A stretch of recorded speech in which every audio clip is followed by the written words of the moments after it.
നമസ്തേ, ഉച്ചവാർത്തയിലേക്ക് സ്വാഗതം. ഞാൻ രോഹിണി മഹേഷ്. ആദ്യം നോക്കാം പ്രധാന തലക്കെട്ടുകൾ. പരിസരത്ത് തിരച്ചിൽ തുടരുകയാണ്. ഈ വീട്ടിൽ തന്നെ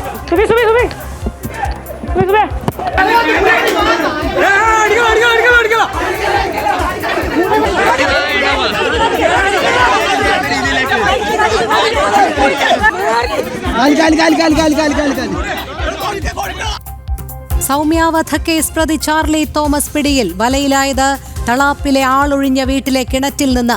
കണ്ണൂർ സെൻട്രൽ ജയിലിൽ നിന്ന് രക്ഷപ്പെട്ടത് ഇന്ന് പുലർച്ചെ. വീഴ്ച സമ്മതിച്ച ജയിൽ മേധാവി. 4 ജയിൽ ഉദ്യോഗസ്ഥർക്ക് സസ്പെൻഷൻ.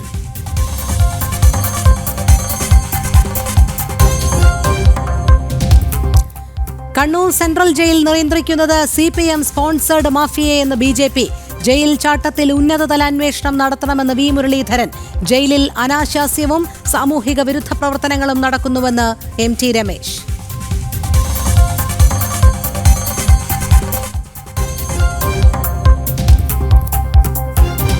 ഉപരാഷ്ട്രപതി തെരഞ്ഞെടുപ്പ് പ്രഖ്യാപനമുടൻ. റിട്ടേണിംഗ് ഓഫീസറെയും അസിസ്റ്റന്റ് റിട്ടേണിംഗ് ഓഫീസർമാരെയും നിയമിച്ച് തെരഞ്ഞെടുപ്പ് commission. Rajya Sabha secretary, general returning officer.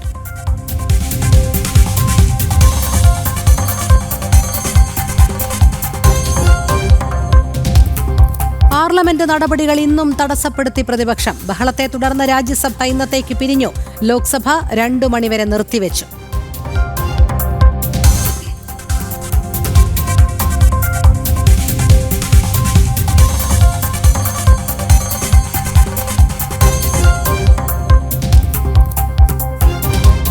ദേശീയ വിദ്യാഭ്യാസ സമ്മേളനത്തിന് തുടക്കം. 4 ദിവസത്തെ ജ്ഞാനസഭ പിറവം ആദിശങ്കര നിലയത്തിൽ. സർ സംഘചാലക് ഡോക്ടർ മോഹൻ ഭാഗവതിന് പൂർണ്ണ കുംഭം നൽകി സ്വീകരണം.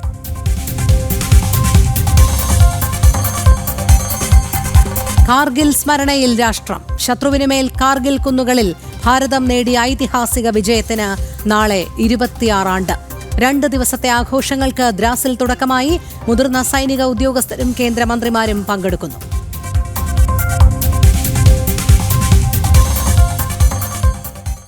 വിശദമായ വാർത്തകൾ നോക്കാം. വീഴ്ച സമ്മതിച്ച് ജയിൽ മേധാവി.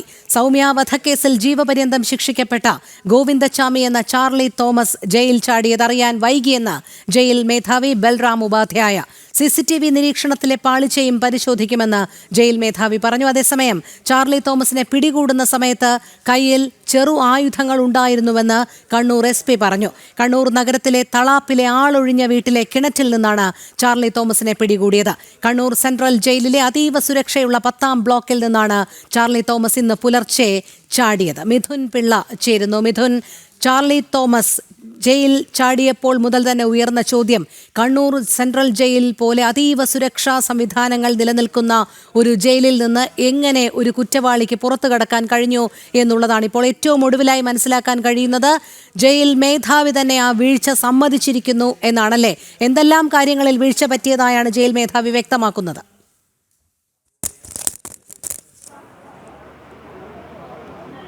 തീർച്ചയായും രോഹിണി, ഒരുപാട് കണ്ടെത്തലുകൾ ഇതുമായി ബന്ധപ്പെട്ടുണ്ട്. കാരണം ഈ സംഭവവുമായി ബന്ധപ്പെട്ട് ജയിൽ അധികൃതർക്ക് വീഴ്ച പറ്റിയെന്നതിൻ്റെ അടിസ്ഥാനത്തിലാണ് ഇപ്പോൾ ഈ 4 പേരെ സസ്പെൻഡ് ചെയ്യുന്ന രീതിയിലേക്ക് കാര്യങ്ങൾ പോയത്. ഇതിൽ തന്നെ എടുത്തു പറയേണ്ട മറ്റ് പ്രധാനപ്പെട്ട ചില കാര്യങ്ങളൂടെ എങ്ങനെയാണ് ഇയാൾ ജയിലിൽ നിന്ന് താടിയെന്നതിനെ സംബന്ധിച്ചുള്ള ചില വിശദാംശങ്ങളാണ്. അതായത് ഇയാൾ ജയിൽ മോചിതരായി പോകുന്ന ആളുകളിൽ നിന്ന് ഇയാൾ വസ്ത്രങ്ങൾ ശേഖരിച്ചിരുന്നു. അത്തരത്തിൽ ശേഖരിച്ച് വെച്ച വസ്ത്രങ്ങൾ കൊണ്ടാണ് ഇയാൾ കയറ് പോലെ ഉണ്ടാക്കി താഴേക്ക് ജയിൽ ചാടുന്ന ഒരു സാഹചര്യം ഉണ്ടായത്. മാത്രമല്ല വലിയ തയ്യാറെടുപ്പുകൾ ഇതിൻ്റെ ഭാഗമായി ഇയാൾ നടത്തി. ശരീരത്തിൻ്റെ ഭാരം കുറച്ചു. ജയിൽ ചാടാൻ ആവശ്യമായ രീതിയിൽ ശരീരത്തിൻ്റെ ഭാരം കുറച്ചു. ഇത് കൂടാതെ ഈ കമ്പി, അതായത് സെല്ലിൻ്റെ കമ്പി മുറിക്കാൻ ആവശ്യമായ ആക്സോ ബ്ലേഡും മറ്റ് ഇരുമ്പ് സാമഗ്രികളും ഇയാൾ ശേഖരിച്ചു വെച്ചിരുന്നു. ഈ ഇരുമ്പ് കമ്പി തുരുമ്പിക്കാൻ ആവശ്യമായ രീതിയിൽ ഉപ്പിട്ടത് തുരുമ്പിക്കാൻ ആവശ്യമായ രീതിയിലുള്ള പ്രവർത്തികൾ ചെയ്തു. അത്തരത്തിൽ നിരവധി കണ്ടെത്തലുകളാണ് ഇതുമായി ബന്ധപ്പെട്ട് ഈ പോലീസ് പ്രാഥമികമായ രീതിയിൽ കണ്ടെത്തിയിരിക്കുന്നത്. മറ്റൊന്ന്, ഇതിൽ തന്നെ ഈ 10ാം ബ്ലോക്ക് എന്ന് പറയുന്ന അതീവ സുരക്ഷയുള്ള ബ്ലോക്കാണ്. ആ 10ാം ബ്ലോക്കിൽ തന്നെ 100-ലേറെ ജീവനക്കാരുണ്ട്. ആ 100-ലേറെ ജീവനക്കാരെ നോക്കാൻ ആകെയുള്ളത് വെറും 3 ക്ഷമിക്കണം 100-ലേറെ തടവുപുള്ളികളുണ്ട്. അവരെ നോക്കാൻ ആകെയുള്ള 3 ജീവനക്കാർ മാത്രമാണെന്നുള്ള ഗുരുതരമായ ഒരു വിവരം കൂടി പുറത്തു വരുന്നുണ്ട്. കാരണം ഇത്രയധികം കൊടും കുറ്റവാളികളായ ആളുകളെ പാർപ്പിക്കുന്ന ഒരു ബ്ലോക്കിൽ വെറും 3 ജീവനക്കാർ മാത്രം മതിയോ എന്നൊരു ചോദ്യമാണ് പ്രധാനമായും ഉയർന്നു വരുന്നത്. ഏതായാലും ഈ വിഷയങ്ങളൊക്കെ തന്നെ ഇതിനകം വിമർശനങ്ങളും ചർച്ചകളുമൊക്കെ ആയിക്കഴിഞ്ഞു. ഏതായാലും മറ്റൊരു പ്രധാനപ്പെട്ട കാര്യം, ഇയാൾക്ക് എന്തെങ്കിലും തരത്തിലുള്ള സഹായം ഈ ജയിലിനകത്തു നിന്നോ പുറത്തു നിന്നോ കിട്ടിയിട്ടുണ്ടോ എന്നൊരു സംശയം തന്നെയാണ് പ്രധാനമായി വരുന്നത്. കാരണം ഈ ഒരു കൈക്ക് സ്വാധീനമില്ലാത്ത ആൾക്ക് എങ്ങനെയാണ് ഈ 7 മീറ്ററോളം ഉയരമുള്ള ഒരു മതിലിൻ്റെ മുകളിൽ നിന്ന് ചാടി വരാൻ വേണ്ടി പറ്റുക? അത് ഗുരുതരമായ വീഴ്ചയാണ്, അല്ലെങ്കിൽ ആരെങ്കിലുമൊക്കെ സഹായങ്ങൾ നൽകിയിരുന്നൊരു രീതിയിൽ തന്നെയാണ് കാര്യങ്ങൾ ഇപ്പോൾ പറയുന്നത്. അതിൽ ഈ അന്വേഷണത്തിൻ്റെ ഘട്ടത്തിൽ മാത്രമേ ഇതിലൊരു പൂർണ്ണമായൊരു വ്യക്തത വരികയുള്ളൂ. രോഹിണി. അതെ, അതുമാത്രമല്ല മിഥുൻ, ഇയാളുടെ കൈവശം ഈ പിടികൂടുന്ന സമയത്ത് ചെറിയ ചില ആയുധങ്ങൾ ഉണ്ടായിരുന്നു എന്നാണല്ലോ പോലീസ് ഉദ്യോഗസ്ഥൻ വ്യക്തമാക്കുന്നത്.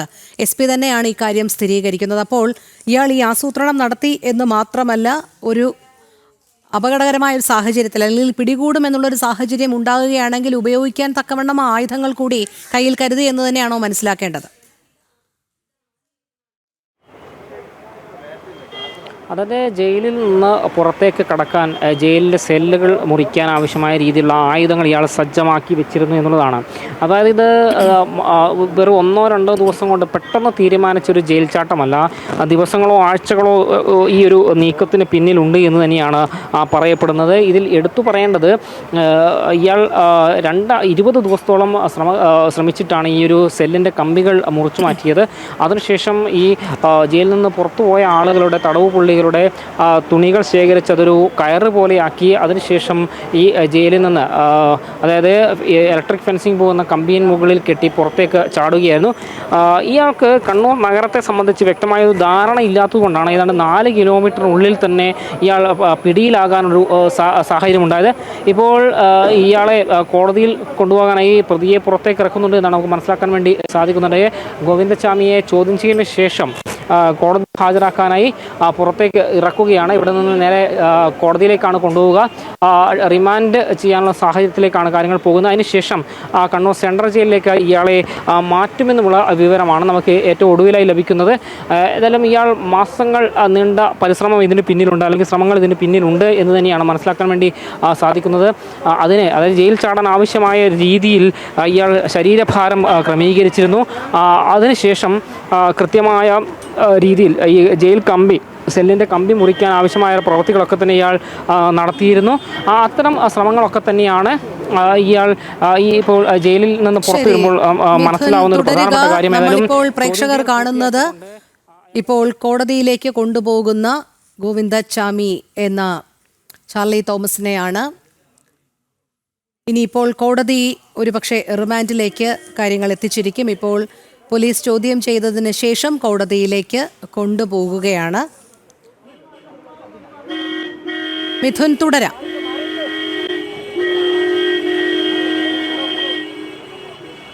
തീർച്ചയായും ഇവിടുത്തെ ഈ ചോദ്യം ചെയ്യലടക്കമുള്ള നടപടിക്രമങ്ങൾ പൂർത്തിയാക്കി ഇയാളെ കോടതിയിൽ ഹാജരാക്കാനായി കൊണ്ടുപോവുകയാണ്.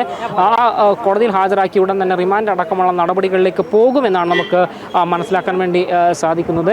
ഏതായാലും ഏതാണ്ട് 20 ദിവസത്തോളം നീണ്ടുനിന്ന ഈ ഒരു ശ്രമത്തിൻ്റെ ഭാഗമായിട്ടാണ് ഇയാൾ ജയിൽ ചാടിയത് എന്നുള്ളൊരു വിവരം തന്നെയാണ് അധികൃതരിൽ നിന്ന് നമുക്കിപ്പോൾ ലഭിക്കുന്നത്. മാത്രമല്ല, നേരത്തെ നമ്മോട് സംസാരിച്ച കണ്ണൂർ സിറ്റി പോലീസ് കമ്മീഷണർ അത് സ്ഥിരീകരിക്കുകയും ചെയ്തിട്ടുണ്ട്. ഏതായാലും അല്പസമയത്തിനകം തന്നെ ഇയാളെ കോടതിയിൽ ഹാജരാക്കും. അതിനുവേണ്ടിയുള്ള പ്രവർത്തനങ്ങളാണ് ഇപ്പോൾ നടന്നുകൊണ്ടിരിക്കുന്നത്. ഈ കോടതിയിൽ ഹാജരാക്കി റിമാൻഡ് അടക്കമുള്ള നടപടികളിലേക്ക് ഇപ്പോൾ തന്നെ പോവുകയും ചെയ്യും. KP മിഥുൻ, അതോടൊപ്പം വലിയ രീതിയിലുള്ള വീഴ്ചയാണ് സംഭവിച്ചത് എന്നുള്ളത് വ്യക്തമായി കഴിഞ്ഞു. വീഴ്ച സമ്മതിക്കുന്ന സാഹചര്യവും ജയിൽ മേധാവിയുടെ ഭാഗത്തു നിന്നും ഉണ്ടായിട്ടുണ്ട്. നേരത്തെ ചൂണ്ടിക്കാട്ടിയതുപോലെ ഇപ്പോൾ 100 പ്രതികൾ അല്ലെങ്കിൽ 100 തടവുപുള്ളികൾ ഉള്ള ഒരു സ്ഥലത്ത് 3 ജീവനക്കാർ മാത്രമാണ് ഉണ്ടായിരുന്നത് എന്ന് പറയുമ്പോഴും അതിശക്തമായ നിയന്ത്രണ സംവിധാനങ്ങൾ അല്ലെങ്കിൽ നിരീക്ഷണ സംവിധാനങ്ങൾ ജയിലിനകത്തുണ്ടായിരുന്നു എന്നുള്ളത് തന്നെയാണ്. കാരണം 24 മണിക്കൂറും പ്രവർത്തിക്കുന്ന CCTV ദൃശ്യങ്ങളുണ്ട്. CCTV ക്യാമറകളെ നിരീക്ഷിക്കുന്നതിനായി ഒരു ഉദ്യോഗസ്ഥനുണ്ട്. അതുമാത്രമല്ല, ഇയാൾ കൃത്യമായി ഇത്തരം ആസൂത്രണങ്ങളൊക്കെ നടപ്പിലാക്കിയതിന് ശേഷം രക്ഷപ്പെട്ടതിന് ശേഷവും മണിക്കൂറുകൾ കഴിഞ്ഞാണ്, ഏകദേശം 5 മണിക്കൂറോളം കഴിഞ്ഞിട്ടാണ് പോലീസ് ഉദ്യോഗസ്ഥർ ഇത് അറിയുന്നത് പോലും. അതുകൊണ്ട് തന്നെ ഇപ്പോൾ പ്രതിയെ പിടികൂടി എന്നുള്ളത് ശരി തന്നെ, കുറ്റവാളിയെ പിടികൂടി എന്നുള്ളത് ശരി തന്നെ. പക്ഷേ ഈ ഗുരുതരമായ വീഴ്ച സംബന്ധിച്ചൊരു തുടരന്വേഷണം, വിശദീകരണം ഇതൊക്കെ ഉണ്ടായല്ലേ മതിയാകുകയുള്ളൂ.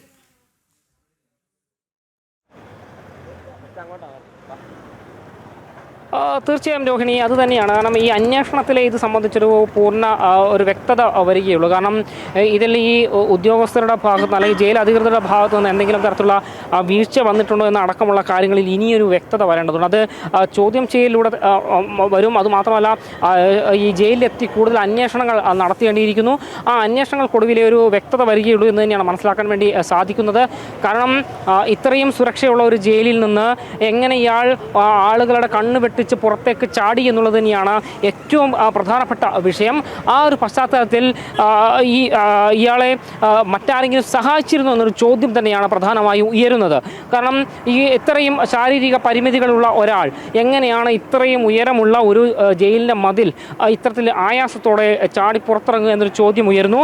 ഈ 4 ജയിൽ അധികൃതരെ സസ്പെൻഡ് ചെയ്തെങ്കിൽ പോലും അവരുടെ ഭാഗത്ത് മാത്രമാണോ ഇത്തരമൊരു വീഴ്ച ഉണ്ടായത്, മറ്റാരുടെയെങ്കിലും ഭാഗത്ത് വീഴ്ചയുണ്ടായോ എന്നടക്കമുള്ള കാര്യങ്ങൾ പരിശോധിക്കുകയും ചെയ്യുന്നുണ്ട്. ഏതായാലും വീണ്ടും ചോദ്യം ചെയ്യലുണ്ട് എന്നാണ് നമുക്ക് മനസ്സിലാക്കാൻ വേണ്ടി സാധിക്കുന്നത്. ഇപ്പോൾ SP ഓഫീസിൽ നിന്ന് നേരെ ഈ ക്യാമ്പ് ഓഫീസിലേക്ക് ഇയാളെ കൊണ്ടുപോയിട്ടുണ്ട് എന്നാണ് മനസ്സിലാക്കാൻ വേണ്ടി സാധിക്കുന്നത്.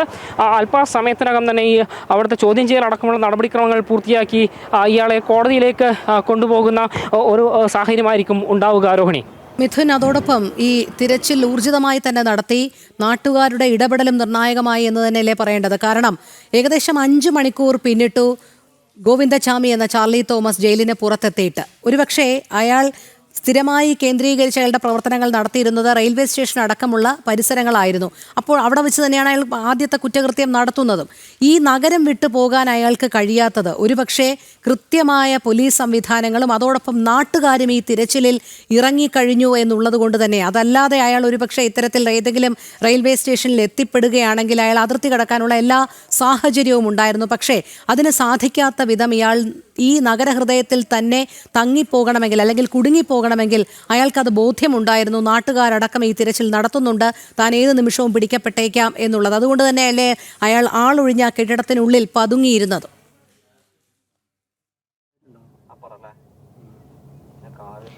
തീർച്ചയായും. അതായത് നമ്മൾ നേരത്തെ പറഞ്ഞു നിർത്തിയതാണ്. അതായത് കണ്ണൂർ നഗരത്തെ സംബന്ധിച്ച് വ്യക്തമായൊരു ധാരണ ഈ ചാർലി തോമസ് എന്ന ഗോവിന്ദചാമിക്ക് ഉണ്ടായിരുന്നില്ല.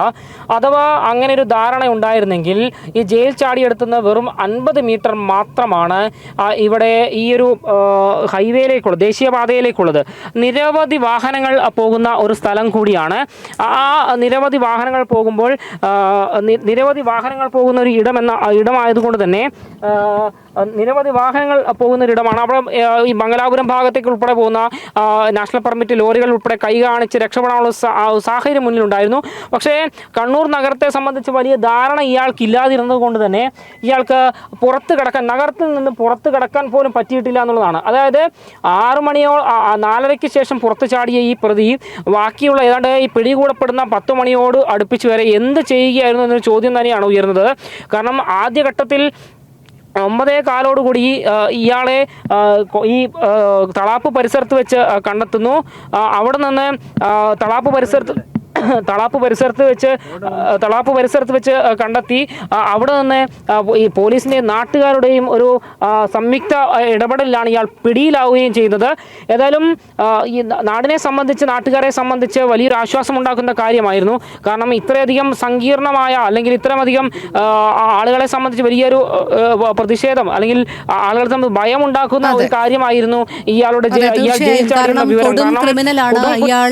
സമൂഹത്തിലിറങ്ങി സ്വൈരവിഹാരം നടത്തിയാൽ അങ്ങേയറ്റം ഭീഷണിയാകുന്നതും സമൂഹത്തിന് തന്നെയാണ്. അത്രമാത്രം ക്രിമിനൽ സ്വഭാവം വച്ചു പുലർത്തുന്ന ഒരു വ്യക്തി കൂടിയാണ് എന്നുള്ളതാണ്. മണിക്കൂറുകൾ പിന്നിട്ടതിന് ശേഷമാണെങ്കിൽ പോലും ഗോവിന്ദചാമി എന്ന ചാർലി തോമസ് പിടിയിലായിരിക്കുന്നു. അത് ആശ്വാസകരമായ ഒരു വാർത്ത തന്നെയാണ്. സൗമ്യ വധക്കേസിൽ ജീവപര്യന്തം ശിക്ഷിക്കപ്പെട്ട ചാർലി തോമസ് ജയിൽ ചാടിയതിൽ ജയിൽ ഉദ്യോഗസ്ഥർക്കെതിരെ നടപടി. ഡെപ്യൂട്ടി പ്രിസൺ ഓഫീസർ രജീഷ്, 2 APOമാർ, നൈറ്റ് ഓഫീസർ എന്നിവരെ സസ്പെൻഡ് ചെയ്യും. ഉത്തരമേഖല ജയിൽ DIG ഉത്തരവിറക്കും. പ്രജിത് മോഹനൻ ചേരുന്നു. പ്രജിത്ത്, സൗമ്യ വധക്കേസിലെ കുറ്റവാളിയായ ഗോവിന്ദചാമി എന്ന ചാർലി തോമസ് ജയിൽ ചാടിയതുമായി ബന്ധപ്പെട്ട തുടർ നടപടികൾ എന്തൊക്കെയാണ് സ്വീകരിച്ചിരിക്കുന്നത് പോലീസ് വകുപ്പിന്റെ ഭാഗത്തു നിന്നും? പോലീസ് വകുപ്പിന് ഇത് വലിയ നാണക്കേടായി മാറിയിട്ടുണ്ട്. പ്രത്യേകിച്ച് ജയിൽ മേധാവി ADGP ബൽറാം കുമാർ ഉപാധ്യായ കണ്ണൂരിൽ ഉണ്ടായിരുന്ന സമയത്താണ് ഇത്തരത്തിലൊരു സംഭവം ഉണ്ടായത് എന്നുള്ളതാണ് ഈ ജയിൽ വകുപ്പിനെ ഏറ്റവും അധികം വലിയൊരു നാണക്കേടിലേക്ക് തള്ളിവിടുന്നത്. അപ്പോൾ അദ്ദേഹം കണ്ണൂരിലുള്ള സമയത്ത് പോലും ജയിലുകളിൽ കൃത്യമായ പരിശോധനയോ സുരക്ഷാ സംവിധാനങ്ങളോ ഒരുക്കിയിട്ടില്ല എന്ന രീതിയിലുള്ള ഒരു വിമർശനത്തിലേക്ക് വഴിവെക്കുന്ന ഒരു സംഭവമാണ് ഉണ്ടായിട്ടുള്ളത്. പ്രത്യേകിച്ച് അതീവ സുരക്ഷയിൽ ജയിലിൽ പാർപ്പിച്ചിരിക്കുന്ന ഗോവിന്ദചാമി എന്ന ചാർലി തോമസിനെ, പ്രത്യേകിച്ച് ഇത്ര വലിയൊരു കേസാണ്, കേരളത്തിന്റെ മനസാക്ഷിയെ തന്നെ ഞെട്ടിച്ച ഒരു സംഭവമാണ്. അതിൽ പ്രതിയായ ആളെ ഇത്തരത്തിൽ അതീവ സുരക്ഷയിൽ പാർപ്പിക്കണമെന്നുള്ള കർശനമായ നിർദ്ദേശം ഉണ്ടായിട്ട് കൂടി വളരെ ലാഘവത്തോടെ ആ വിഷയങ്ങൾ കണ്ടു എന്നതുകൂടിയാണ് ഇയാളുടെ ജയിൽ ചാട്ടം തെളിയിക്കുന്നത്. കാരണം ജയിൽ ചാട്ടം പുലർച്ചെ ഉണ്ടാകുന്നു. അതിനു മുൻപ് അവിടെ റോന്തുചിരുന്ന ഉദ്യോഗസ്ഥർക്ക് പോലും കൃത്യമായൊരു നിരീക്ഷണം അവിടെ നടത്താൻ കഴിഞ്ഞില്ല. പിന്നീട് ഇയാൾ ജയിൽ ചാടാൻ ഉപയോഗിച്ച മാർഗങ്ങൾ, അതിനായി ഈ പറയുന്ന മതിലുകൾ ചാടിക്കടക്കാൻ ഉപയോഗിച്ച തുണി കൊണ്ടുള്ള കയർ പോലെയാക്കി മാറ്റിയ സംഭവം, ഇതൊക്കെ കൃത്യമായിട്ടുള്ള സുരക്ഷാ വീഴ്ചകൾ അല്ലെങ്കിൽ ജയിലിനുള്ളിലെ നിരീക്ഷണത്തിന്റെ വീഴ്ചകളായി തന്നെയാണ് വിലയിരുത്തപ്പെടുന്നത്. ഈ ഉദ്യോഗസ്ഥർക്ക് വീഴ്ചയുണ്ടായതായി ജയിൽ മേധാവി തന്നെ ഇപ്പോൾ തുറന്ന് സമ്മതിച്ച സാഹചര്യം ഉണ്ടായിട്ടുണ്ട്. ഇത്രയധികം ഒരു വ്യക്തമായ ആസൂത്രണം നടത്താൻ പോലും ഈ ചാർലി തോമസിന് കഴിഞ്ഞു എന്നുള്ളതും ഈ നടപടികളുടെ പിന്നിലുണ്ട് എന്നുള്ളത് പറയേണ്ടതുണ്ട്. എന്തായാലും കണ്ണൂർ റേഞ്ച് DIG സംഭവം വിശദമായി അന്വേഷിക്കും. ഈ വിവരം അറിയാൻ വൈകിയതടക്കം ഈ ഉദ്യോഗസ്ഥർ, പ്രത്യേകിച്ച് അസിസ്റ്റന്റ് പ്രിസൺ ഓഫീസർമാരടക്കമുള്ളവർ ജയിലിൽ ഉണ്ടായിട്ടും, നിരീക്ഷണം നടത്തുന്ന ഉദ്യോഗസ്ഥർ ജയിലിൽ ഉണ്ടായിട്ടും കൃത്യമായി നടക്കാതെ പോയത്, CCTV അടക്കം കൃത്യമായി പ്രവർത്തിക്കാതിരുന്നത് തുടങ്ങിയിട്ടുള്ള കാര്യങ്ങളെല്ലാം വിശദമായി പരിശോധിക്കാൻ തന്നെയാണ് നീക്കം. ഇപ്പോൾ ഡെപ്യൂട്ടി പ്രിസൺ ഓഫീസർ, അതോടൊപ്പം തന്നെ 2 അസിസ്റ്റന്റ് പ്രിസൺ ഓഫീസേഴ്സ്, ഒരു നൈറ്റ് വാർഡൻ തുടങ്ങിയിട്ടുള്ള ഉദ്യോഗസ്ഥരെയാണ് ഇപ്പോൾ സസ്പെൻഡ് ചെയ്യുന്നതിലേക്ക് പോയിട്ടുള്ളത്. ഈ സസ്പെൻഷൻ ഉത്തരവ് ഉത്തരമേഖല ജയിൽ DIG അല്പസമയത്തിനകം പുറത്തിറക്കുമെന്നും നമുക്കറിയാൻ കഴിഞ്ഞിട്ടുണ്ട്. ശരി, പ്രജിത് മോഹനനാണ് വിവരങ്ങൾ നൽകിയത്. കൊടും കുറ്റവാളി ഗോവിന്ദചാമി എന്ന ചാർലി തോമസിന്റെ ജയിൽ ചാട്ടത്തിൽ സർക്കാരിനെ രൂക്ഷമായി വിമർശിച്ച് മുൻ കേന്ദ്രമന്ത്രി V മുരളീധരൻ 4 ജയിൽ ഉദ്യോഗസ്ഥരെ സസ്പെൻഡ് ചെയ്തിട്ട് കാര്യമില്ല. കണ്ണൂർ സെൻട്രൽ ജയിലിൽ ഗുരുതര സുരക്ഷാ വീഴ്ചയാണ് ഉണ്ടായത്. ആഭ്യന്തര വകുപ്പെന്ന സിസ്റ്റം കൂടി തകരാറിലായെന്നും മുരളീധരൻ വിമർശിച്ചു. കണ്ണൂർ ജയിലിലെ ഉപദേശക സമിതി അംഗമാണ് P ജയരാജൻ. ജയിൽ ചാട്ടവും കണ്ണൂർ ജയിലിലെ CPM പ്രതികളുമായി ചേർത്ത് വായിക്കേണ്ടതുണ്ട്. ജയിലിനകത്തുനിന്നും പുറത്തുനിന്നും ലഭിച്ച സഹായം പരിശോധിക്കണമെന്നും V മുരളീധരൻ ആവശ്യപ്പെട്ടു. അതീവ ഗുരുതരമായിട്ടുള്ള സുരക്ഷാ വീഴ്ചയാണ് കണ്ണൂർ സെൻട്രൽ ജയിലിലുണ്ടായിട്ടുള്ളത്. കേരളത്തിലെ ഒരു സിസ്റ്റം കൂടി തകരാറിലാണ് എന്നാണ് ഇത് വ്യക്തമാക്കുന്നത്. ഇത്തവണ തകരാറിലായിട്ടുള്ള സിസ്റ്റം ആഭ്യന്തര വകുപ്പിൻ്റെ സിസ്റ്റമാണ്. കണ്ണൂർ സെൻട്രൽ ജയിൽ എന്ന് പറഞ്ഞാൽ ഈ ഒരു പ്രതി മാത്രമല്ല, നിരവധി കൊലപാതക കേസുകളിലെ പ്രതികളായിട്ടുള്ള ആളുകൾ അടക്കമുള്ള സ്ഥലമാണ്. കണ്ണൂർ സെൻട്രൽ ജയിലിൻ്റെ ഉപദേശക സമിതി അംഗമാണ് CPM നേതാവായിട്ടുള്ള P ജയരാജൻ. മാർക്സിസ്റ്റ് പാർട്ടിയുടെ ഒരു സംസ്ഥാന കമ്മിറ്റി അംഗത്തെ കണ്ണൂർ സെൻട്രൽ ജയിലിൻ്റെ ഉപദേശക സമിതി അംഗമാക്കിയത് തന്നെ മാർക്സിസ്റ്റ് പാർട്ടിക്കും സർക്കാരിനും ആ ജയിലിനെ സംബന്ധിച്ചിടത്തോളം പ്രത്യേക താല്പര്യമുള്ളതുകൊണ്ടാണ്. ഈ ജയിൽ ചാട്ടവും കണ്ണൂർ ജയിലിലുള്ള CPMകാരായിട്ടുള്ള പ്രതികളും ഇത് രണ്ടും ചേർത്ത് വായിക്കേണ്ട ആവശ്യമുണ്ടെന്നാണ് എൻ്റെ അഭിപ്രായം. കണ്ണൂർ സെൻട്രൽ ജയിൽ നിയന്ത്രിക്കുന്നത് CPM സ്പോൺസേർഡ് മാഫിയയെന്ന് BJP സംസ്ഥാന general secretary MT Ramesh. Jail വകുപ്പ് നോക്കുകുത്തിയായി. ജയിൽ ഉപദേശക സമിതിയിലുള്ളത് CPMലെ പ്രമുഖ നേതാക്കളാണ്. ജയിലിൽ അനാശാസ്യവും സാമൂഹിക വിരുദ്ധ പ്രവർത്തനങ്ങളും നടക്കുന്നുവെന്നും MT രമേശ് തൃശൂരിൽ മാധ്യമങ്ങളോട് പറഞ്ഞു. കണ്ണൂർ സെൻട്രൽ ജയിലിൽ നിന്നും ഒരു പ്രതി തടവ് ചാടിയിട്ടുള്ള സംഭവം ഉന്നതതലത്തിൽ അന്വേഷണം വേണമെന്ന് BJP ആവശ്യപ്പെടുകയും കേരളത്തിലെ ജയിലുകളെ സംബന്ധിച്ച് കഴിഞ്ഞ കുറേ കാലമായി ഉയർന്നു വരുന്ന വ്യത്യസ്തങ്ങളായിട്ടുള്ള പരാതികളുടെ ഒരു ബാക്കി പത്രമാണ് പുലർച്ചെ കണ്ണൂർ ജയിലുണ്ടായിട്ടുള്ള സംഭവം. ഒരു പെൺകുട്ടിയെ ബലാത്സംഗം ചെയ്ത് കൊലപ്പെടുത്തിയ കേസിൽ ശിക്ഷിക്കപ്പെട്ട് ജയിലിൽ കഴിയുന്ന ഗോവിന്ദചാമി സ്വന്തം തീരുമാനപ്രകാരമോ അല്ലെങ്കിൽ സ്വയം പ്രേരണയാൽ മാത്രമാണ് ജയിൽ ചാടിയെന്ന് വിശ്വസിക്കാൻ സാഹചര്യ തെളിവുകളൊന്നും നമ്മളെ അനുവദിക്കുന്നില്ല. ഒന്ന്, അയാളൊരു കൈ ഇല്ലാത്ത വ്യക്തിയാണ്. അങ്ങനെയുള്ള ഒരാൾക്ക് കണ്ണൂർ സെൻട്രൽ ജയിൽ പോലെയുള്ള അതീവ സുരക്ഷയുള്ള ഒരു ജയിലിൽ നിന്ന് പുറത്തു ചാടി രക്ഷപ്പെടാൻ സാധിക്കുക എന്ന് പറയുന്നത് സാമാന്യ ബുദ്ധിയോടുകൂടി ചിന്തിക്കുന്ന ആർക്കും അംഗീകരിക്കാൻ സാധിക്കുന്ന കാര്യമല്ല. അതുകൊണ്ട് അതിൻ്റെ പുറകിൽ ഗൂഢാലോചനയുണ്ട്. ജയിലിനകത്തും ജയിലിന് വെളിയിലും ആ കുറ്റവാളിയെ സഹായിക്കാൻ ആരൊക്കെയോ ഉണ്ട് എന്നുള്ളത് പകൽ പോലെ വ്യക്തമാണ്. സൗമ്യ വധക്കേസിൽ ജീവപര്യന്തം ശിക്ഷിക്കപ്പെട്ട ഗോവിന്ദച്ചാമി എന്ന ചാർലി തോമസിന്റെ ജയിൽ ചാട്ടത്തിൽ ദുരൂഹതയെന്ന് പ്രതിപക്ഷ നേതാവ് വി ഡി സതീശൻ. അകത്തുനിന്നും പുറത്തുനിന്നുമുള്ള സഹായം ലഭിച്ചു. ജയിലിൽ കഴിയുന്ന ഗോവിന്ദച്ചാമിക്ക് കയറും തുണിയും എങ്ങനെ ലഭിച്ചു? കണ്ണൂർ ജയിലിൽ ക്രിമിനലുകൾക്ക് ജയിൽ അധികൃതർ തന്നെ സഹായം ചെയ്യുന്നുണ്ടെന്നും വി ഡി സതീശൻ കൊച്ചിയിൽ മാധ്യമങ്ങളോട് പറഞ്ഞു. അവിടെ മുഴുവൻ ക്രിമിനലുകളുടെ കേന്ദ്രമാണ്. ആ ക്രിമിനലുകൾക്ക് കൊട പിടിച്ചു കൊടുക്കുക. ടി.പി. ചന്ദ്രശേഖരൻ വധക്കേസിലെ പ്രതികൾക്ക് ഉൾപ്പെടെയുള്ള എല്ലാ സഹായവും ഗവൺമെന്റ് ചെയ്തു കൊടുക്കുകയാണ്. ജയിലധികൃതർ ചെയ്തു കൊടുക്കുകയാണ്. ടി.പി. ചന്ദ്രശേഖരൻ വധക്കേസിൽ പ്രതികൾക്ക് ഇഷ്ടംപോലെ പരമുണ്ട്, ഇഷ്ടമുള്ള ഭക്ഷണം അവരാണ് മെനു കൊടുക്കുന്നത്. ഓരോ നേരത്തെ ഭക്ഷണത്തിന്റെ ഇഷ്ടമുള്ള മദ്യം, ലഹരി മരുന്നും, മാത്രമല്ല ലഹരി മരുന്ന് കച്ചവടവും ഗുണ്ടായിസവും കൊട്ടേഷനും ജയിലിൽ നിന്നാണ് ക്രിമിനൽ കേസുകളിലെ പ്രതികൾ നടത്തുന്നത്. ഏറ്റവും ലേറ്റസ്റ്റ് ഫോണാണ് അവിടെ ഇരിക്കുന്നത്. ഏറ്റവും ഞാൻ പറയില്ല, ബ്രാൻഡ് ഞാൻ പറയില്ല, ഏറ്റവും ലേറ്റസ്റ്റ് ഫോണുകളാണ് അവരുടെ കയ്യിലിരിക്കുന്നത്.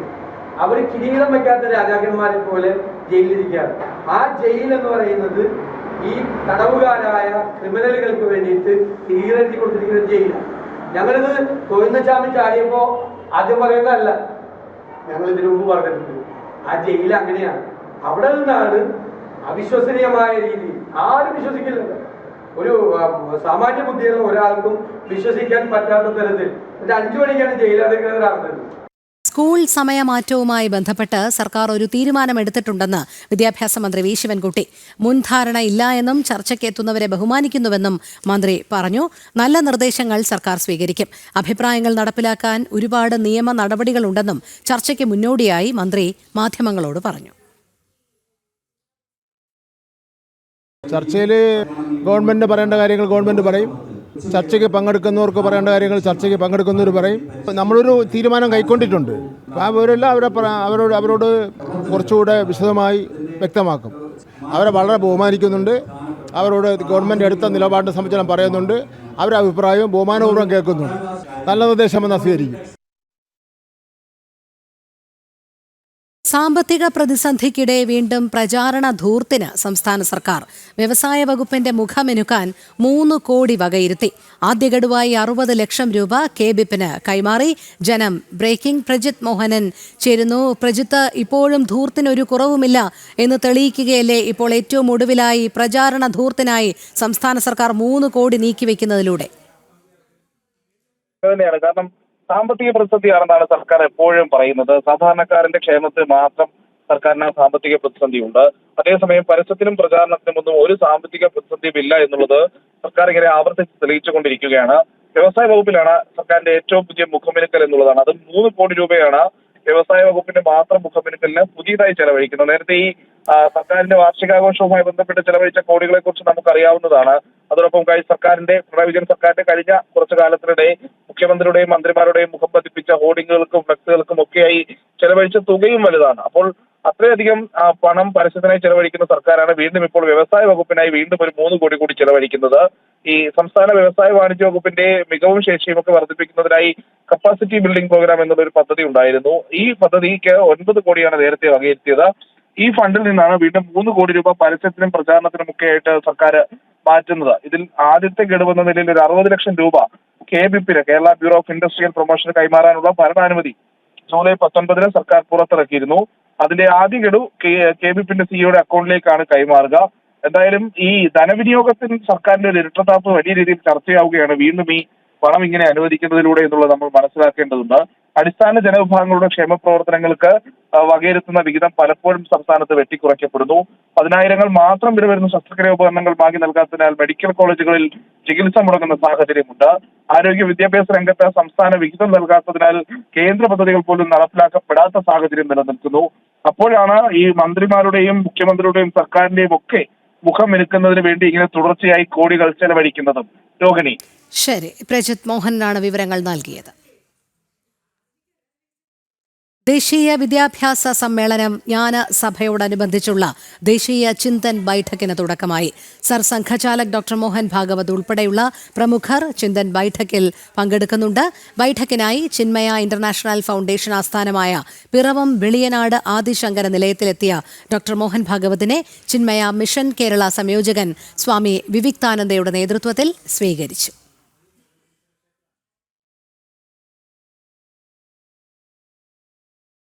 ജ്ഞാനസഭയുടെ ആദ്യ 2 ദിവസങ്ങളായ ഇന്നും നാളെയുമാണ് ദേശീയ ചിന്തൻ ബൈഠക്. വിദ്യാഭ്യാസ മേഖലയിലെ ഹ്രസ്വവും ദീർഘവുമായ കാലയളവിൽ ശിക്ഷാ സംസ്കൃതി വിദ്യാഭ്യാസം നടപ്പിലാക്കാൻ ഉദ്ദേശിക്കുന്ന സംഘടനാപരമായ പദ്ധതികളാണ് ചർച്ച ചെയ്യുന്നത്. RSS സർസംഘചാലക് ഡോക്ടർ മോഹൻ ഭാഗവത് മാർഗദർശനം നൽകി. ചിന്തൻ ബൈഠക്കിൽ പങ്കെടുക്കാനെത്തിയ ഡോക്ടർ മോഹൻ ഭാഗവതിനെ ആദിശങ്കര നിലയത്തിൽ പൂർണ്ണകുംഭം നൽകി സ്വീകരിച്ചു. Chinmaya mission Kerala സംയോജകൻ Swami Viviktananda, Chinmaya international foundation ആചാര്യൻ സ്വാമി ശാരദാനന്ദ, ചിന്മയ മിഷൻ നോയിഡ ആചാര്യൻ സ്വാമി ചിത്സ്വരൂപാനന്ദ എന്നിവരുടെ നേതൃത്വത്തിലാണ് സ്വീകരിച്ചത്. ശങ്കരാചാര്യർ ജനിച്ച മുറിയിൽ സർസംഘചാലക് ദീപാരാധനയും നടത്തി. ശങ്കരാചാര്യരുടെ ജീവചരിത്രം ആലേഖനം ചെയ്ത മ്യൂറൽ ചിത്രങ്ങളും വീക്ഷിച്ചു. ജ്ഞാനസഭയുടെ 3-4 ദിവസങ്ങളിലെ വിദ്യാഭ്യാസ സമ്മേളനങ്ങൾക്ക് 27-28 തീയതികളിൽ Edappally Amrita institute of medical science വേദിയാകും. ജൂലൈ 28-ന് വിദ്യാഭ്യാസത്തിലൂടെ വികസിത ഭാരതം എന്ന വിഷയത്തിൽ നടക്കുന്ന ഭാരതീയ ശിക്ഷാ സംവാദിൽ രാജ്യത്തെ 200ഓളം സർവകലാശാലകളുടെ വൈസ് ചാൻസലർമാരും പങ്കെടുക്കും. ജനം, കൊച്ചി. മോക്ഷമുക്തിക്കായി ചിതാഭസ്മാരതി ഒരുക്കി തിരുവനന്തപുരം മഹാലിംഗ ഘോഷയാത്ര ട്രസ്റ്റ്. ചിതാഭസ്മ സമ്മതപത്രം പത്മശ്രീ ഓമനക്കുട്ടി ടീച്ചർ ജനം TV MD ചെങ്കലസ് രാജശേഖരൻ നായർക്ക് കൈമാറി. ഭഗവാൻ പരമശിവനിൽ അലിയുക എന്നത് മുൻജന്മ സുഹൃതമെന്ന് ഓമനക്കുട്ടി ടീച്ചർ ജനം TVയോട് പറഞ്ഞു.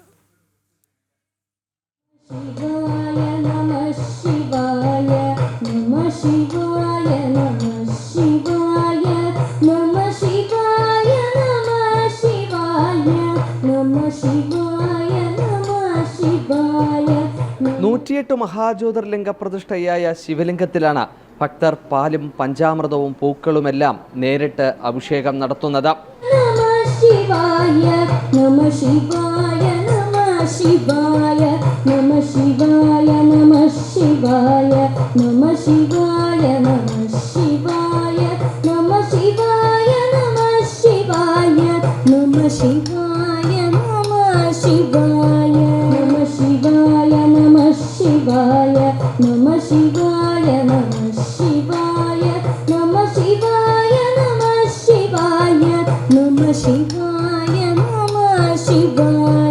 തിരുവനന്തപുരം മഹാലിംഗ ഘോഷയാത്ര ട്രസ്റ്റിന്റെ ആഭിമുഖ്യത്തിൽ ചിതാഭസ്മ സമ്മതപത്രം പത്മശ്രീ ഓമനക്കുട്ടി ടീച്ചർ ജനം TV MD ചെങ്കൽ രാജശേഖരൻ നായർക്ക് കൈമാറി.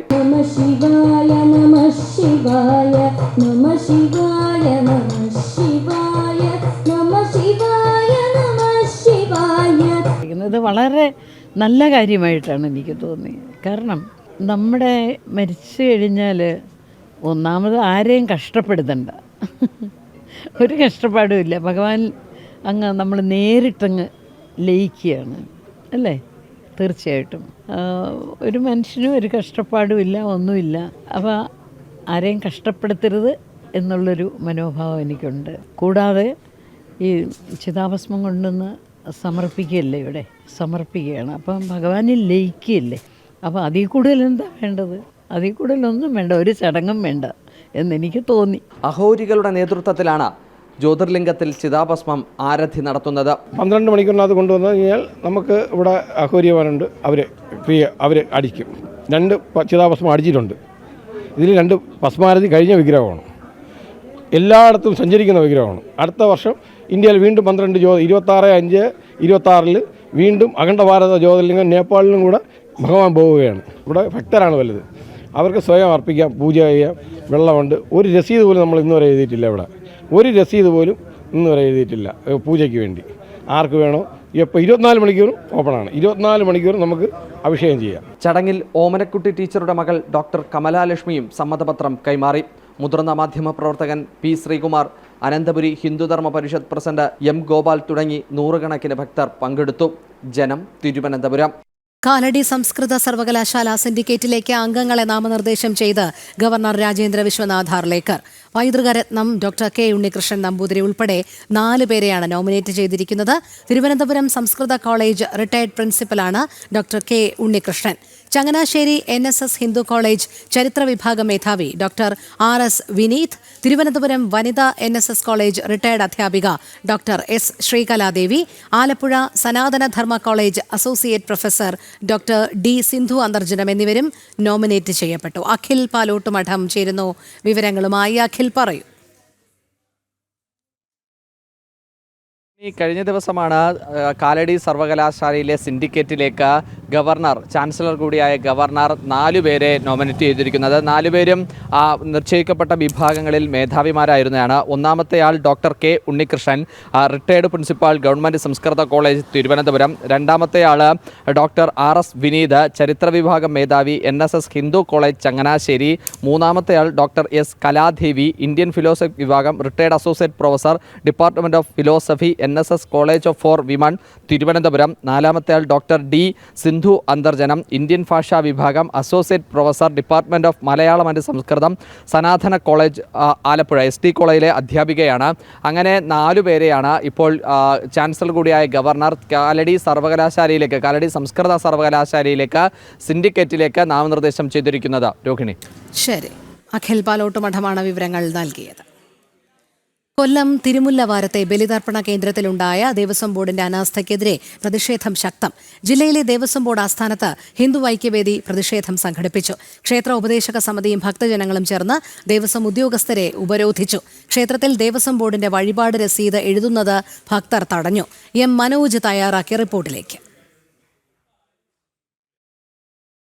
തിരുമുല്ലവാരം ക്ഷേത്രത്തിലെ ഈ ബലിതർപ്പണ കേന്ദ്രത്തിലുണ്ടായിട്ടുള്ള ദേവസ്വം ബോർഡ് അനാസ്ഥയിൽ പ്രതിഷേധവുമായി ഭക്തജനങ്ങളും ഈ ക്ഷേത്രത്തിലുണ്ട്. ഇനി മുതൽ ദേവസ്വം ബോർഡിന്റെ റെസീപ്റ്റുകൾ ക്ഷേത്രത്തിൽ എഴുതണ്ട എന്നാണ് ഈ ഭക്തജനങ്ങളൊക്കെ തന്നെ തീരുമാനമെടുത്തിട്ടുള്ളത്. അതായത് ഇതുമായി ബന്ധപ്പെട്ട് ദേവസ്വം ബോർഡ് അധികൃതരോട് ചോദിച്ചപ്പോൾ അതിന്റെ വിശദീകരണം പോലും നൽകാൻ അധികൃതർ തയ്യാറായിട്ടില്ല നിലവിൽ ഇതുവരെയും. അതുകൊണ്ട് തന്നെ ഇത്തരത്തിലുള്ള റെസീപ്റ്റുകൾ ഇനി ഇവിടെ എഴുതണ്ട എന്നുള്ളതാണ് ഉപദേശക സമിതിയും അതോടൊപ്പം തന്നെ ഈ ഭക്തജനങ്ങളുമൊക്കെ തീരുമാനമെടുത്തിരിക്കുന്നത്. വലിയ പ്രതിഷേധമാണ് ഈ വിഷയവുമായി ബന്ധപ്പെട്ട് ഉയർന്നത്. കഴിഞ്ഞ ദിവസം ഈ വാർത്ത റിപ്പോർട്ട് ചെയ്തതിന് പിന്നാലെ തന്നെ ഹിന്ദു ഐക്യവേദി, BJP ഉൾപ്പെടെ പ്രതിഷേധം സംഘടിപ്പിച്ചിരുന്നു. ഇന്ന് ദേവസ്വം ബോർഡ് ആസ്ഥാനത്തേക്കും ഹിന്ദു ഐക്യവേദിയുടെ നേതൃത്വത്തിൽ പ്രതിഷേധം ഉണ്ടായിരുന്നു. ഇപ്പോൾ നമ്മളോട് പ്രതികരിക്കുന്നത് ഇവിടെയുള്ള ഭക്തജനങ്ങൾ തന്നെയാണ്. ഈ ക്ഷേത്രത്തിലെ എന്നും ദർശനത്തിനായി എത്തുന്ന നിരവധി ഭക്തജനങ്ങൾ. എന്തായാലും കഴിഞ്ഞ ദിവസം നടന്ന സംഭവമൊക്കെ നിങ്ങൾ അറിഞ്ഞു. അത് കാണുമ്പോൾ എന്താണ് നിങ്ങൾക്ക് തോന്നുന്നത്? നമുക്ക് ഭയങ്കര സങ്കടമാണ് തോന്നിയത്. ഇത്രയും ദൂരെ നിന്നൊക്കെ ആളുകൾ വന്ന് ഇത്രയും ബന്ധപ്പെട്ട് സ്ത്രീകൾക്കാണെങ്കിൽ ഡ്രസ്സ് മാറാനോ അല്ലെങ്കിൽ അവർക്ക് ബാത്റൂമിൽ പോകാനോ ഒന്നും ഒരു സൗകര്യമില്ല. ആളുകൾക്ക് ബലിയിടാനിരുന്നവർക്ക് ചോറ് കിട്ടിയാൽ വെള്ളമില്ല, വെള്ളം കിട്ടിയാൽ കിണ്ടിയില്ല, പൗത്രമില്ല, ഒന്നുമില്ലാതെ ആളുകൾ പോയി എത്ര പേര് കുഴഞ്ഞു വീണ് പോയി. എന്തായാലും ഭഗവാന്റെ കാരുണ്യം കൊണ്ട് ആർക്കും ജീവൻ പോയില്ല. ദേവസ്വം ബോർഡിന്റെ നേതൃത്വത്തിലാണ് ഇതെല്ലാം ചെയ്തത്. ദേവസ്വം ഏറ്റെടുത്തതിന് ശേഷം ഇത്ര വൃത്തികേടുണ്ടായത് കഴിഞ്ഞ വർഷം മുതൽ. അതിന് മുന്നേ ഇവിടെ കുടിലുകൾ കെട്ടുമായിരുന്നു. അതിനകത്ത് വന്ന് പാവത്തങ്ങൾക്ക് ബലിയിട്ടിട്ട് അന്നേരെ പോവായിരുന്നു. ദേവസ്വം ബോർഡ് ഏറ്റെടുത്തതിന് ശേഷമാണ് ഇങ്ങനെ എല്ലാം ആയത്. അതിന് മുമ്പ് എല്ലാം നല്ല ക്ലീനായിട്ട് നടന്നുകൊണ്ടിരുന്ന ഒരു അമ്പലം. ജനങ്ങൾ ഇറങ്ങുമായിരുന്നു ഇവിടെ എല്ലാം നിയന്ത്രിക്കാനും അല്ല. എന്തും ചെറുപ്പക്കാർ ആമ്പിള്ളേരെ കഷ്ടപ്പെട്ട് ഒരാഴ്ച കൊണ്ട് കഷ്ടപ്പെട്ട് ഇവിടെ നിന്നുകൊണ്ടിരുന്നത്. ഇപ്പൊ ദേവസ്വം ഏറ്റെടുത്ത് ആളുകൾക്കൊന്നും പറ്റിയതുമില്ല. എന്ത് ജനങ്ങൾ പോയി ഇവിടുന്ന് കുഴഞ്ഞു വീണ എന്താ ആളുകൾ, എത്ര ആംബുലൻസാ പോയത്.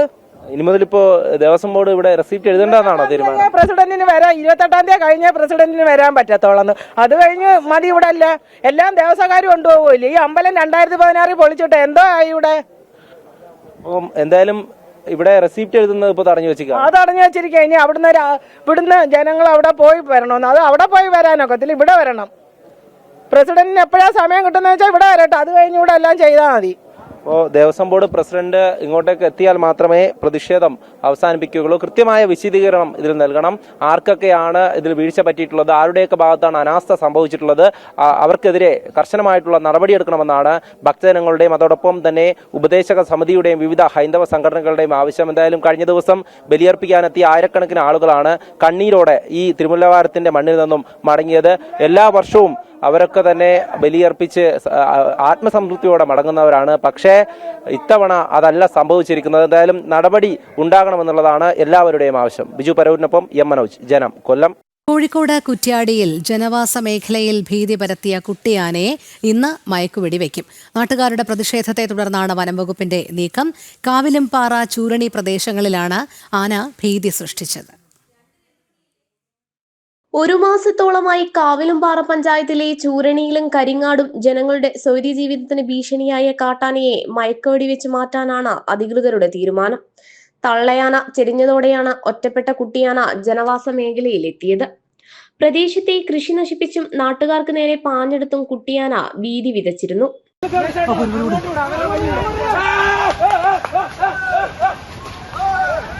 കഴിഞ്ഞ ദിവസങ്ങളിൽ ആനയുടെ പരാക്രമത്തിൽ നിരവധി പേർക്ക് പരിക്കേറ്റിരുന്നു. ഇരുചക്ര വാഹനങ്ങൾ അടക്കം കുട്ടിയാന നശിപ്പിച്ചിരുന്നു.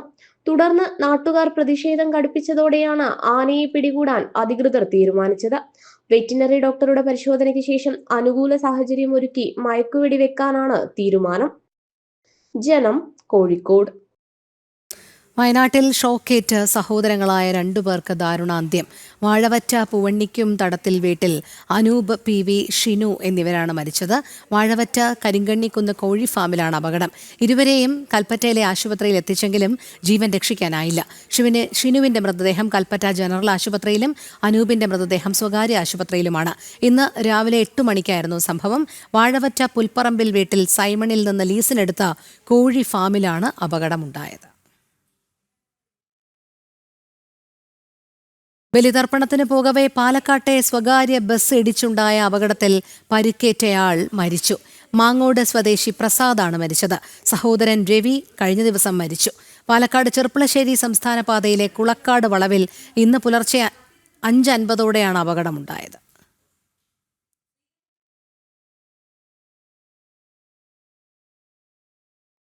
കോഴിക്കോട് ഫറൂഖ് പുതിയ പാലത്തിൽ KSRTC ബസും കാറും കൂട്ടിയിടിച്ച ഒരാൾ മരിച്ചു. കാർ ഡ്രൈവറായ കൊണ്ടോട്ടി സ്വദേശി മുഹമ്മദ് ബഷീറാണ് മരിച്ചത്. ബഷീറിന്റെ ഭാര്യയ്ക്കും പരിക്കേറ്റു. നിയന്ത്രണം വിട്ട കാർ KSRTC ബസ്സിലിടിക്കുകയായിരുന്നു. പാലക്കാട് നിന്ന് കോഴിക്കോടേക്ക് വരികയായിരുന്ന KSRTC ബസ്സിലാണ് കാർ ഇടിച്ചത്.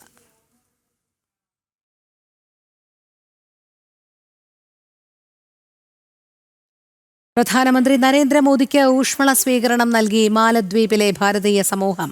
പ്രധാനമന്ത്രിയുടെ കൂറ്റൻ ബാനറുകളും പോസ്റ്ററും ത്രിവർണ്ണ പതാകയും വെച്ചാണ് നരേന്ദ്രമോദിയെ വീണ്ടും മാലദ്വീപ് മണ്ണിലേക്ക് വരവേറ്റത്. 9 മാസങ്ങൾക്ക് മുൻപ് മാലദ്വീപിലെ ചില മന്ത്രിമാർ പ്രധാനമന്ത്രി നരേന്ദ്രമോദിക്കെതിരെ നടത്തിയ അധിക്ഷേപ പരാമർശങ്ങൾ വ്യാപക പ്രതിഷേധത്തിന് വഴിവച്ചിരുന്നു. മാലദ്വീപ് വിനോദസഞ്ചാര മേഖലയുടെ ബഹിഷ്കരണത്തിനും ഇത് കാരണമായി. മാലദ്വീപിലേക്കുള്ള യാത്രകൾ ഭാരതീയർ ബഹിഷ്കരിച്ചതോടെ വൻ തിരിച്ചടിയാണ് ടൂറിസം മേഖല നേരിട്ടത്. മാസങ്ങൾക്കിപ്പുറം മാലദ്വീപിലെ മണ്ണിലേക്ക് പ്രധാനമന്ത്രി നരേന്ദ്രമോദി വീണ്ടും എത്തുകയാണ്. അതും പ്രസിഡന്റ് മുഹമ്മദ് മൊയ്സുവിന്റെ പ്രത്യേക ക്ഷണം പ്രകാരം.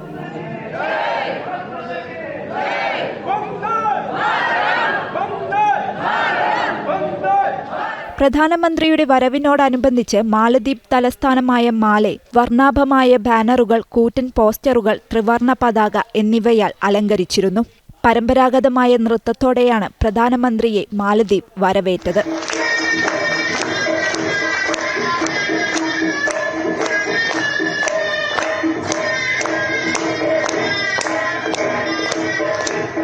മാലദ്വീപ് പ്രസിഡന്റ് മുഹമ്മദ് മൊയ്സു അധികാരത്തിലേറിയ ശേഷം പ്രധാനമന്ത്രി നടത്തുന്ന ആദ്യ സന്ദർശനമാണിത്. നാളെ നടക്കുന്ന മാലദ്വീപിന്റെ 60ാമത് ദേശീയ ദിനാഘോഷത്തിൽ വിശിഷ്ടാതിഥിയായി പ്രധാനമന്ത്രി പങ്കെടുക്കും. നാഷണൽ ഡെസ്ക്, ജനം.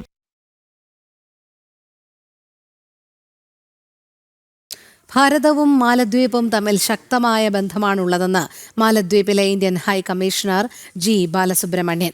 ചരിത്രപരമായും സാംസ്കാരികപരമായും വളരെ അടുത്ത ബന്ധമാണ് ഇരു രാജ്യങ്ങൾക്കുമുള്ളത്. നൂറ്റാണ്ടുകളായുള്ള അടുപ്പമാണിത്. ഇരു രാജ്യങ്ങൾക്കുമിടയിലുള്ള വ്യാപാരവും ജനങ്ങൾ തമ്മിലുള്ള ബന്ധവും വർദ്ധിച്ചു. പ്രധാനമന്ത്രിയുടെ സന്ദർശനത്തിൽ ഭാരതീയത പ്രവാസികൾ വളരെയധികം ആവേശത്തിലാണെന്നും അദ്ദേഹം പറഞ്ഞു.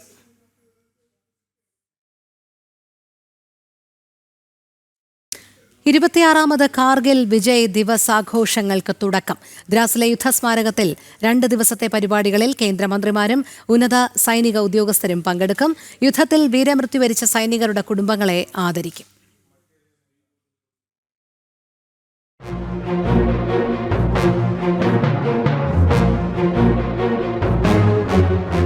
ആയിരത്തി 1999 കാർഗിൽ യുദ്ധവിജയത്തിന്റെ സ്മരണ പുതുക്കുകയാണ് രാജ്യം. കാർഗിലിൽ ദ്രാസിലെ യുദ്ധസ്മാരകത്തിൽ 2 ദിവസത്തെ പരിപാടികൾക്ക് തുടക്കമായി.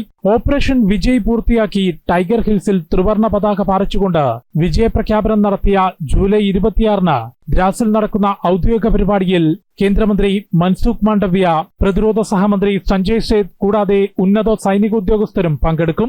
രാജ്യത്തിനായി ജീവൻ നൽകിയ ധീര സൈനികരുടെ ഓർമ്മ പുതുക്കും. വീരമൃത്യു വരിച്ച സൈനികരുടെ കുടുംബാംഗങ്ങളെ ആദരിക്കും.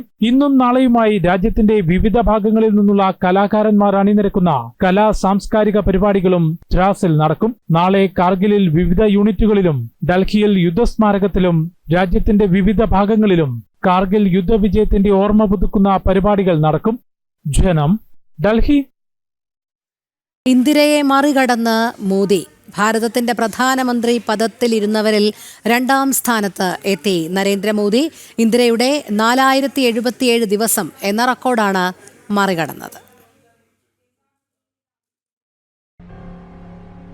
2014 മെയ് 26-ന് ഭാരതത്തിന്റെ 14ാമത് പ്രധാനമന്ത്രിയായി ചുമതലയേറ്റ നരേന്ദ്രമോദി 4078 ദിവസങ്ങൾ പൂർത്തിയാക്കി. 3 തവണ പ്രധാനമന്ത്രി പദവിയിലെത്തിയ ഇന്ദിരയുടെ 4077 ദിവസം എന്ന റെക്കോർഡാണ് നരേന്ദ്രമോദി മറികടന്നത്.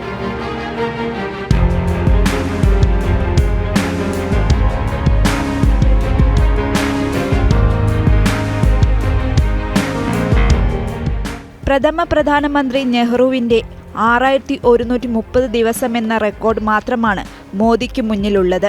എന്നാൽ 2029 ലോക്സഭാ തെരഞ്ഞെടുപ്പിൽ തുടർഭരണം ലഭിക്കുന്നതോടെ നെഹ്റുവിനെയും മോദി മറികടക്കും.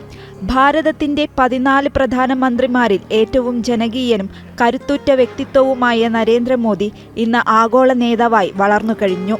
ദേശീയ രാഷ്ട്രീയത്തിലേക്ക് ചുവടുവയ്ക്കുന്നതിനു മുൻപ് ഗുജറാത്ത് മുഖ്യമന്ത്രിയായി തുടർച്ചയായി 12 വർഷവും 270 ദിവസവും മോദി പ്രവർത്തിച്ചിരുന്നു.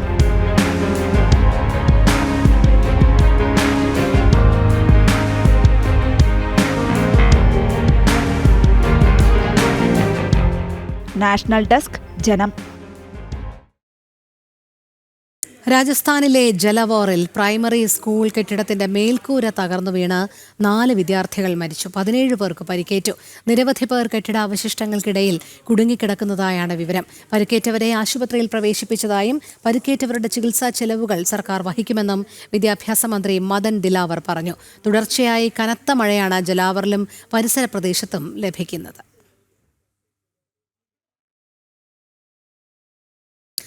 WWE ഇതിഹാസ റെസ്ലിംഗ് താരമായിരുന്ന ഹൾക്ക് ഹോഗൻ അന്തരിച്ചു. 71 വയസ്സായിരുന്നു.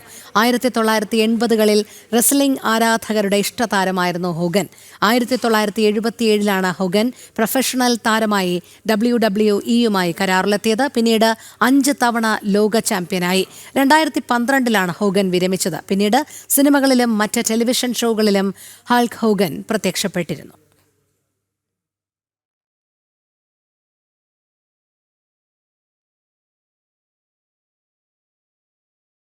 പ്രതിരോധ മേഖലയിൽ വീണ്ടും സുപ്രധാന ചുവടുവയ്പുമായി ഭാരതം.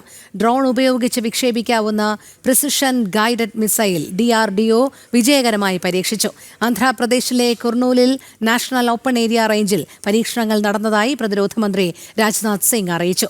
ഭാരതത്തിന്റെ പ്രതിരോധ ശേഷി തുറന്നുകാട്ടുന്നതിനുള്ള മറ്റൊരു പരീക്ഷണം കൂടിയാണ് വിജയകരമായത്. നിർണായക പ്രതിരോധ സംവിധാനങ്ങൾ ഉൽപ്പാദിപ്പിക്കാൻ ഭാരതത്തിലെ സാങ്കേതിക വിദ്യകളും വ്യവസായങ്ങളും മുൻനിരയിലാണെന്നതിന്റെ തെളിവ് കൂടിയാണ് ഈ പരീക്ഷണമെന്നും പ്രതിരോധ മന്ത്രി എക്സിൽ കുറിച്ചു. DRDOയുടെ ടെർമിനൽ ബാലിസ്റ്റിക് റിസർച്ച് ലബോറട്ടറിയാണ് ULPGMന്റെ 2ാം പതിപ്പായ ULPGM V2 വികസിപ്പിച്ചത്.